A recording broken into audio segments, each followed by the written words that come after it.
नमस्कार मित्रों। भगवान श्री कृष्ण के संबंधित ब्रज भूमि में मथुरा, गोकुल, नंदगांव और बरसाना के बाद हम वहाँ से वापिस वृंदावन की ओर आ रहे। रास्ते में सड़क के पास कुछ ई रिक्शा खड़े थे। उन ई रिक्शा वालों ने गोवर्धन पर्वत की परिक्रमा के लिए हमें बताया, तो हम तैयार हो गए और एक ई रिक्शा जो किराया किया और गोवर्धन परिक्रमा के लिए उसको कहा। ई रिक्शा वाला वहाँ से रवाना हुआ। फिर हमें वो राधा कुंड के पास ले गया कि साहब यहाँ से आपको 1 किलोमीटर पैदल चलना पड़ेगा। तो एक वहाँ कुंड है, वो राधा कुंड है। 1 किलोमीटर जाना और 1 किलोमीटर आने का न तो हमारे पास समय था और न शरीर में इतनी ऊर्जा बची थी। तो हमने वहीं से ही राधा कुंड को नमस्कार किया, हाथ जोड़ा और फिर उसको आगे जाने के लिए कहा। वहाँ से आगे एक और कुंड गए जिसका नाम कुसुम सरोवर था, वो देखा। फिर आगे गए, एक मंदिर और बना हुआ था वो देखा। मानसी गंगा का मंदिर देखा, पूछरी का लोटा मंदिर देखा और मुखारविंद मंदिर देखा। लास्ट में दान की घाटी मंदिर गए, वहाँ आया, दर्शन किए और उसने कहा कि सब आपकी परिक्रमा पूरी होगी।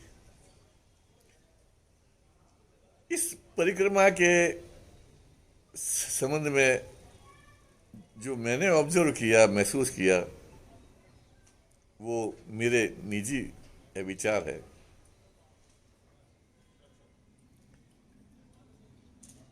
गोवर्धन एक पहाड़ी है जो करीबन 8 किलोमीटर लंबी है और पहाड़ी के चारों ओर परिक्रमा का मार्ग बनाया हुआ है, जहाँ लोग बड़ी श्रद्धा से भगवान श्री कृष्ण का नाम लेते हुए पैदल परिक्रमा करते हैं। दंडवत परिक्रमा करते हुए मैंने देखा और वहाँ सड़क पे ई रिक्शा से भी परिक्रमा करते हैं, जैसे कि हमने की थी। हमने ई रिक्शा से परिक्रमा की चारों तरफ। ये मुझे बहुत अच्छा लगा। इसके पीछे कहानी कुछ भी हो, हमारी आस्था और जो श्रद्धा का विषय है, और आस्था में हमेशा विश्वास है, मजबूत होता है। उसको विज्ञान या तर्क से नहीं तोला जा सकता। जो हमारे श्रीमद् भगवत पुराण में लिखा है, शास्त्रों में लिखा है, जो हमारे पंडित कहते हैं, हम मानते हैं कि वो सही है। उसमें कोई इफ बट नहीं करना चाहिए। लेकिन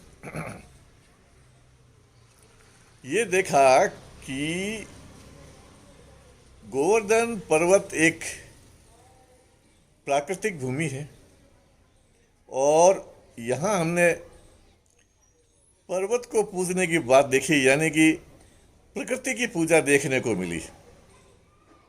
यहाँ किसी मंदिर की मूर्ति की पूजा का उल्लेख नहीं है। हालांकि परिक्रमा के चारों ओर जो पर्वत की जो शिलाएं हैं, वहाँ कुछ मंदिर बना दिए गए हैं जिसमें पर्वत की ही शिला की पूजा करते हैं, उसको दूध से नहलाते हैं। 4-5 मंदिर बना दिए हैं और वहाँ अच्छी खासी भीड़ भी है। वहाँ दान भी आता है, वहाँ दुकानें भी है, व्यापार भी होता है। ये हर तीर्थ पे होता है। हर तीर्थ पे आपको दान और दुकान, दो चीज़ें मिल जाएगी। उसके बिना तीर्थ की शोभा भी नहीं होती है। तो यहाँ प्रकृति की पूजा देखा, और जब आदमी 21 किलोमीटर की पैदल परिक्रमा करता है, और वो भी बड़ी प्रेम से, श्रद्धा से, तो उसके शरीर और मन को सुकून मिलता है, इसमें कोई दो बात नहीं। चल के देखो, और वो भी नंगे पैर। जब आपके पाँव की जो पत्थलियाँ होती है, वो उसके पॉइंट्स दबते हैं, एक्यूप्रेशर होता है, तो इसमें कोई संदेह नहीं है कि आपको, आदमी को स्वास्थ्य का लाभ होता है। और मन में भगवान के प्रति प्रेम का जाप हो तो मानसिक रूप से भी आदमी सुकून पाता है। तो ऐसी परिक्रमा पैदल जरूर करनी चाहिए, समय निकाल के आना चाहिए और करनी चाहिए। तो चलते हैं, जहाँ जहाँ हम गए उसका छोटा रूप आपको कुछ वीडियो के मार्फत दिखाते हैं। कभी समय मिले तो ये 21 किलोमीटर की परिक्रमा जरूर करनी चाहिए। हाँ, इतिहास में ये है कि ये परिक्रमा कब शुरू हुई थी, तो 14वीं-15वीं सदी में वल्लभाचार्य,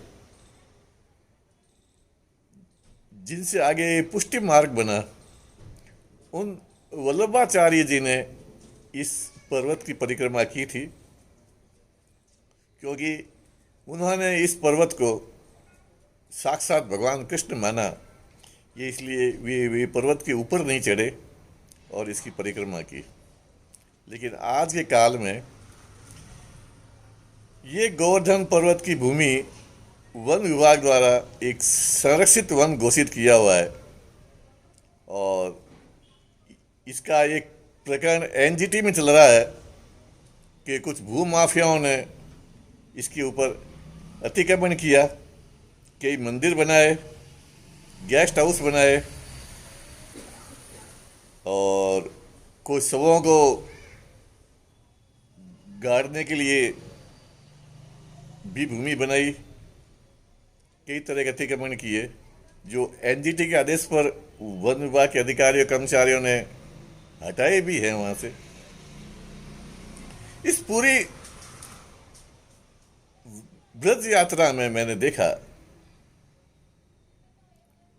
कि भगवान श्री कृष्ण के समय की यदि चीजें आज भी बची हुई है तो वे तीन चीजें हैं। एक तो ब्रज की भूमि, ब्रज की भूमि वही है जो कृष्ण के समय रही होगी। दूसरी यमुना नदी, कृष्ण के समय यमुना नदी थी, आज भी वहाँ यमुना नदी है। थोड़ा रास्ता ज़रूर बदल सकता है थोड़ा बहुत, लेकिन यमुना नदी आज भी है। और तीसरा ये गोवर्धन पर्वत, गोवर्धन पर्वत का हमारे शास्त्रों में उल्लेख है, और गोवर्धन पर्वत है यहाँ पे। हालांकि ये पर्वत नहीं, कहते हैं कि पहले तो ये 30,000 मीटर ऊंचा था, और अब केवल ये 30 मीटर ऊंचा रह गया है और नीचे दबता जा रहा है। मैंने कहा आस्था का विषय है, कि मान लेना चाहिए। तो वो भी ये 70-80 फीट ऊंची इसकी जो चोटी है वो है। लेकिन इस संरक्षित वन के चारों तरफ बढ़िया फेंसिंग की हुई है और संरक्षित है। वन और पर्यावरण के लिए अच्छा उदाहरण है। तो यहाँ एक कबीरदास जी का जो दोहा है कि पत्थर पूजे हरी मिले तो मैं पूजूं पहाड़, तो लोगों ने यहाँ पहाड़ पूज के भी बता दिया है कि साहब हम पहाड़ भी पूजते हैं। दिल में ईश्वर के प्रति, परमात्मा के प्रति आस्था और श्रद्धा हो तब सुकून मिलता ही है। तो चलते हैं आपको मेरी गोवर्धन परिक्रमा के कुछ वीडियोस दिखाते हैं। इस गोवर्धन परिक्रमा में अब हम कुसुम सरोवर जा रहे हैं। हमारे ई रिक्शा ड्राइवर ने कहा कि ये बहुत अच्छा सुंदर सरोवर है, देखते हैं साहब। यहाँ परिक्रमा में ये महिलाओं द्वारा दंडवत परिक्रमा की जा रही है। वास्तव में अटूट श्रद्धा है साहब।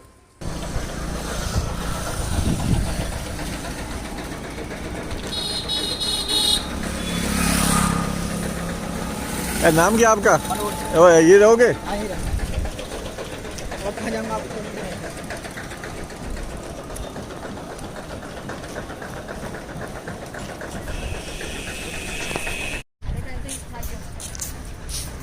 कुसुम सरोवर। कुसुम सरोवर में ये छतरियाँ भरतपुर के राजा श्री सूरजमल जी जाट द्वारा 17वीं-18वीं शताब्दी में बनवाई गई थी और यूपी सरकार ने भी इसमें काम किया है। तो ये समय समय पर इस पवित्र सरोवर का उद्धार हो रहा है। कुसुम सरोवर, यहाँ भगवान श्री कृष्ण ने राधा की वेणी यानी कि चोटी गूंथी थी। तो उस जगह पे आज ये तो ये पवित्र स्थल है और ये गोवर्धन पर्वत की परिक्रमा में एक स्थल है।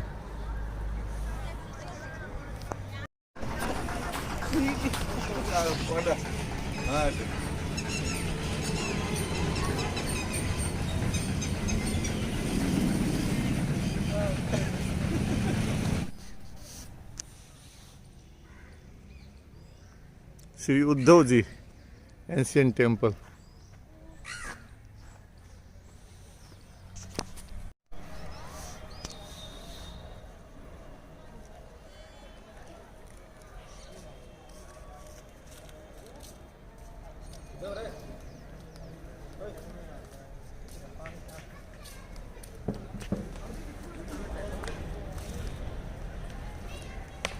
श्री कृष्ण गोविंद हरे मुरारी, हे नाथ नारायण वासुदेवा, हे नाथ नारायण वासुदेवा।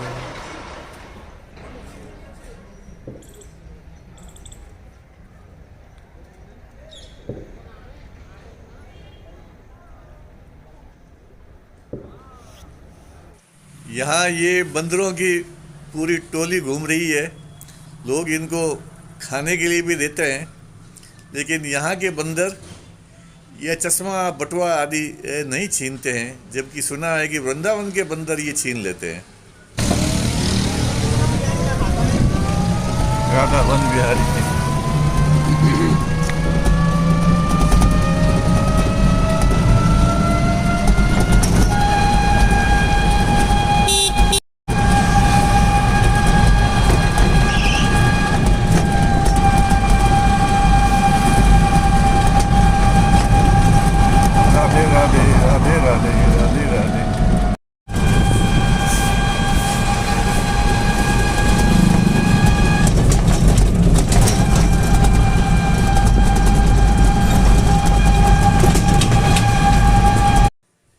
ये आप परिक्रमा के सहारे जो फेंसिंग देख रहे हैं, बड़ी मजबूत फेंसिंग है। इस फेंसिंग के अंदर गोवर्धन जी पर्वत है। यहाँ वन विभाग ने वृक्षारोपण करके सुंदरता बढ़ाई है और पवित्र स्थल की पवित्रता बनाए रखी है। अब हम आ गए एक मंदिर, श्री गोवर्धन जी महाराज का मंदिर। इस मंदिर में अंदर जाने पर इसी पर्वत के एक शिला का श्रृंगार करके उनकी पूजा की जा रही है। हम गए और उनको मस्तक नवाया और आगे के लिए निकले। राधे राधे राधे बरसाने वाली राधे।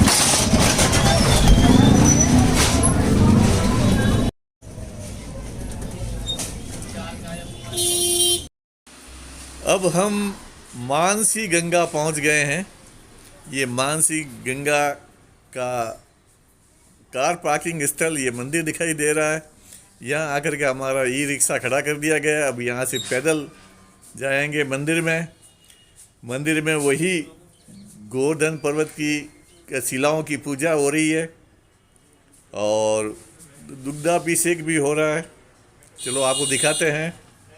और एक जल सरोवर है जिसका पानी धाराओं के रूप में गिराया जा रहा है, जिससे भक्तगण आचमन करते हैं। ये मानसिक गंगा है, यानी कि मानसिक स्तर पर इसको गंगा माना गया है।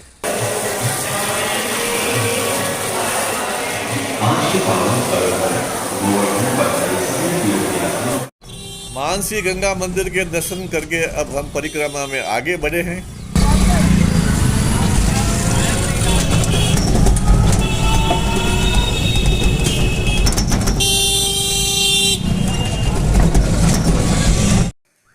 अच्युतम केशवम कृष्ण दामोदरम राम नारायणम जानकी वल्लभम।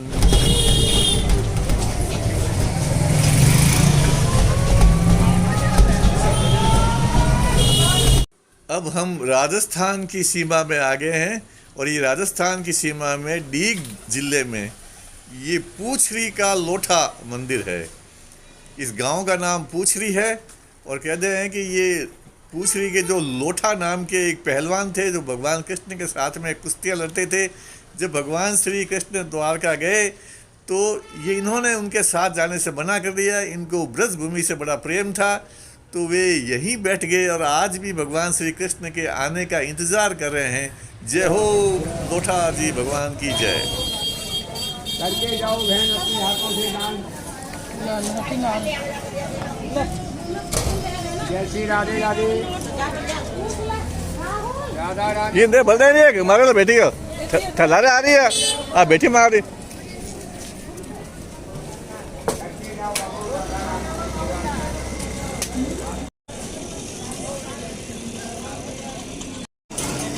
आ लारे आई सर लारे आई।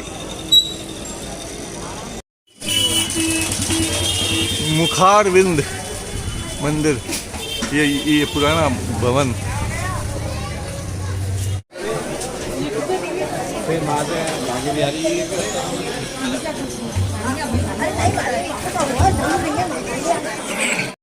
ये मुखारविंद मंदिर है, बड़ी भीड़ है। मंदिर के अंदर फोटोग्राफी स्टिकली बना है, नहीं कर सकते।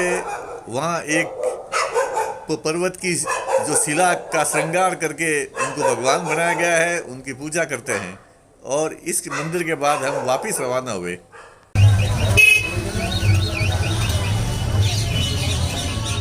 ये है मनोज, हमारा ऑटो ड्राइवर।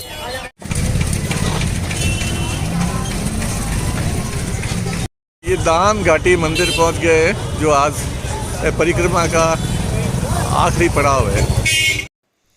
ये दान घाटी मंदिर है और गोवर्धन जी पर्वत को भगवान कृष्ण ने उठाया था, वो एक प्रतिरूप भी यहाँ दिखाई दे रहा है। यहाँ दान देने का बड़ा महत्व बताया गया है और दान के लिए पूरी व्यवस्था है लेने के लिए, और हमारी परिक्रमा यहाँ पूरी होती है। तो साहब, इस प्रकार हमारी गोवर्धन जी की परिक्रमा पूरी हुई। और जो मैंने शुरू में बताया था कि भगवान श्री कृष्ण के समय की 3 चीज़ें अभी भी है, यहाँ की भूमि, यमुना नदी और गोवर्धन पर्वत। बाकी जो स्ट्रक्चर दिखाए जाते हैं वो उस समय के कुछ भी नहीं है, क्योंकि पहली बात तो भगवान श्री कृष्ण ने 5125 साल पहले हुए बताए जाते हैं। 5125 साल पुराना आर्कियोलॉजिकल कोई भी एविडेंस मौजूद नहीं है। और जो हमारे ग्रंथ लिखे हुए हैं वे संस्कृत और देवनागरी लिपि में लिखे हुए हैं। जबकि सम्राट अशोक के समय पाली भाषा और ब्राह्मी लिपि थी। इसके बाद ही संस्कृत का जन्म हुआ है। उसके बावजूद भी 5000 साल के पहले का स्ट्रक्चर कुछ भी नहीं है। मथुरा में जो कंकाली टीले और एक दो टीले की जो खुदाई की, तो वहाँ बौद्ध धर्म से संबंधित मूर्तियाँ मिली, जैन धर्म से संबंधित मूर्तियाँ मिली, भगवान बुद्ध की मूर्तियाँ मिली, भगवान महावीर जी की मूर्तियाँ मिली। तो अभी इसकी शोध चल रही है, लेकिन 3 चीज़ें आज भी है। देखते हैं तो दुख होता है, यमुना नदी प्रदूषित कर दी गई है और उसकी पूजा हम कर रहे हैं, उसमें दीपदान कर रहे हैं। आप यमुना नदी के पानी का आचमन नहीं कर सकते, आप उस पानी से अपना मुंह नहीं धो सकते, इतनी प्रदूषित हो रखी है। ब्रज की भूमि, जंगल तो वहाँ बचे ही नहीं है, केवल गोवर्धन जी के पर्वत को आप जंगल मान सकते हो। चारों तरफ खेती हो रही है, सड़कें हैं, सीमेंट कंक्रीट के मकान हैं, सीमेंट कंक्रीट के जंगल है, सड़कें हैं, तो वो चीज़ है नहीं। और भगवान श्री कृष्ण के समय गोपालन था, लेकिन उस समय गौशालाएं नहीं थी। भगवान श्री कृष्ण जी उनके साथी गोप गायों को वन में चराया करते थे। वहाँ भगवान श्री कृष्ण बांसुरी बजाया करते थे, गायें चरती थी, गौशालाएं नहीं थी। आज हम ब्रज भूमि में इन तीर्थों पर जाते हैं तो आपको जगह जगह गौशालाएं मिलेगी, और गौशालाओं की हालत कोई अच्छी नहीं लगी मुझे। जमीन पे उनके पेशाब, गोबर, पानी का कीचड़ सा बना हुआ, और उसके अंदर बेचारी गायें खड़ी है। छोटे छोटे एरियो में काफ़ी अधिक संख्या में गायें खड़ी है, और इन गौशालाओं के लिए आए हुए भक्तों से दान लिया जाता है, भक्त दान भी देते हैं। तो मेरा एक सुझाव ये भी है सरकार को कि इन तीर्थों के आसपास की कुछ ज़मीन एक्वायर करके और उसको गोचर का दर्जा दिया जाए, और गौशालाओं से कम दिन में गायें निकाल करके और गोचर में चरने के लिए भेजने का इंतजाम हो, ताकि गायें कुछ चल सके, फिर सके, अपनी मनमानी घास खा सके। शाम को भले ही आप अपने गौशाला में लाके डाल दो, लेकिन दिन में तो गायों को चलने दो। तो ब्रज भूमि की सुंदरता तभी होगी जब गोचर होगा। ब्रज भूमि की ये जो शहर है, यहाँ जो सड़कों के किनारे कूड़ा फेंका जाता है, ओपन नालियाँ हैं, खुली नालियाँ हैं जिसमें से बदबू आती रहती है। तो इस पवित्र तीर्थ से ये गंदगी मिटाने का काम भी सरकार को करना चाहिए, और गोवर्धन जी के पर्वत से जितने भी अतिक्रमण किए हुए हैं उनको हटाना चाहिए, ये ज़रूरी है। तो इस तीर्थ स्थल की पवित्रता बढ़ेगी, यहाँ ईश्वरीय वास होगा। बस यही मेरी लोगों से और सरकार से अपील है कि भगवान श्री कृष्ण की भूमि को पवित्र बनाए रखें। नमस्कार।